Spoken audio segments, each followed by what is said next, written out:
এবার আসাম থেকে NRC notice এসে পৌঁছলো নদিয়াতে। ধুবুলিয়া থানার সোনডাঙ্গার দুই ব্যক্তির বাড়িতে এনআরসি নোটিশ পাঠানো হয়েছে। অন্যদিকে সাংসদ মহুয়া মৈত্রের দাবি যে বিজেপি চক্রান্ত করে নোটিশ দিচ্ছে। এই প্রসঙ্গে যাব, আমাদের সঙ্গে যুক্ত হয়েছে প্রতিনিধি গোপাল শীল। গোপাল, কি বলবে? দেখো, কয়েকদিন ধরে কিন্তু বা কয়েক মাস ধরে বাংলায় এনআরসির আতঙ্ক কিন্তু বয়ে পড়াচ্ছে শাসক দল থেকে এলাকার মানুষজন। বারে বারে আসাম কেন বিভিন্ন জায়গা থেকে এনআরসির রিপোর্ট আসছে বা এনআরসির নোটিশ আসছে এলাকার শান্তশিষ্ট মানুষগুলোর ক্ষেত্রে, যারা খেটে খাওয়া মানুষ।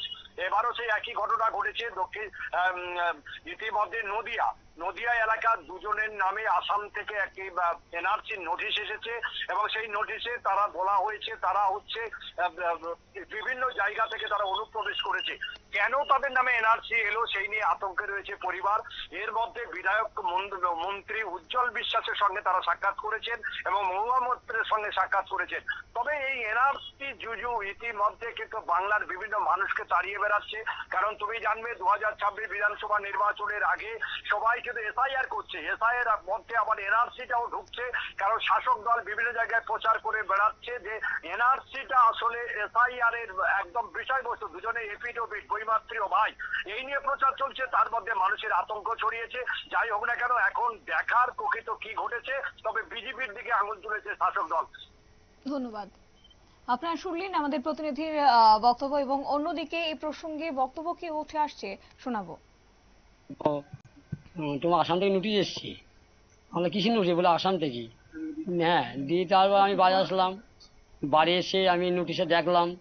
আমি তো মানে মূর্খ মানুষ, আমি তো বুঝিনি কিছু। আমার গ্রামের মেম্বার ছিল, যারা মেম্বার দেখালাম, বললো এটা কোর্ট থেকে, আসাম কোর্ট থেকে নোটিশ এসছে। কি কারণে? আমাকে বললো কি ওখানে তুই কি আধার কার্ড কিছু করেছি? আর না, কিছু করিনি। আমি 15 বছর আগে কাজে গেছিলাম।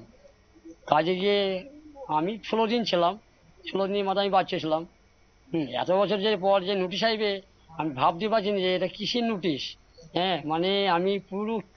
আপনারা শুনলেন তাদের বক্তব্য, এবং অন্যদিকে জানা গেছে এবার আসাম থেকে এনআরসি চিঠি এসেছে নদিয়ার ধুবুলিয়া সোনডাঙ্গা গ্রামের বাসিন্দাদের কাছে। আর এই নিয়ে কৃষ্ণনগরে হওয়া বিজয়া সম্মেলনীতে বিজেপিকে একহাত নিয়েছেন সাংসদ মহুয়া মৈত্র। তিনি বলেন যে আসাম ফরেন ট্রাইব্যুনাল কোনোভাবে কোনো অধিকার নেই পশ্চিমবঙ্গের বৈধ নাগরিকদের এইভাবে চিঠি দেওয়ার।